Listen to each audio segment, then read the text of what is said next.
शहरातील मुस्लिम बांधवांनी ईद उल फित्र अर्थात रमजान ईद उत्साहात आणि पारंपरिक पद्धतीने साजरी केली।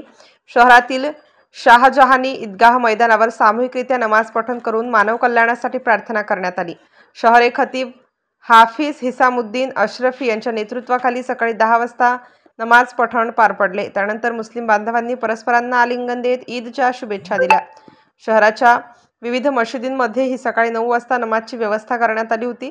रमजान पर्वातील संपूर्ण महिन्याचे रोजे मुस्लिम बांधवांनी पूर्ण केल्यानंतर सोमवारी दिनांक 31 मार्च रोजी रमजान ईद उत्साहात साजरी करण्यात आली। सकाळी 8 वाजेपासून मुस्लिम बांधवांची ईदगाह मैदानच्या दिशेने जाण्याची लगबग सुरू होती। मुस्लिम बांधव पारंपरिक कुर्ता पायजामा तसेच डोक्यावर इस्लामी टोपी फेटा परिधान करून हजारोंच्या संख्येने मैदानावर जमले होते। सकाळी 10 वाजेच्या सुमारास नमाज सुरू होण्यापूर्वी खतीब शहर हाफिज हिसामुद्दीन अशरफी यांनी नमाज पठणाची पद्धत उपस्थितांना समजावून सांगितल्यानंतर नमाज पठणास सुरुवात करण्यात आली। नमाज अदा केल्यानंतर अरबी भाषेतून खतीब यांनी खुतबा वाचला। उपस्थितांनी मौन ठेवत तो ऐकला।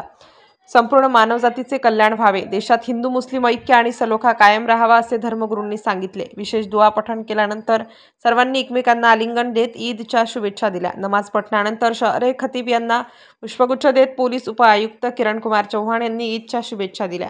यानंतर सहाय्यक आयुक्त निलेश जाधव, मुंबई नाकाचे वरिष्ठ पोलीस निरीक्षक संतोष नरोटे यांनीही गुलाब पुष्प देत बांधवांना शुभेच्छा दिल्या। यावेळी खासदार राजाभाऊ वाजे, आकाश छाजेड, हेमलता पाटील, गजानन, माजी उपमहापौर प्रथमेश गीते, हेमलता पाटील, रंजन ठाकरे, हनीफ शेख आदी उपस्थित होते। स्टार न्यूजसाठी मोहसिन पठाण, नाशिक।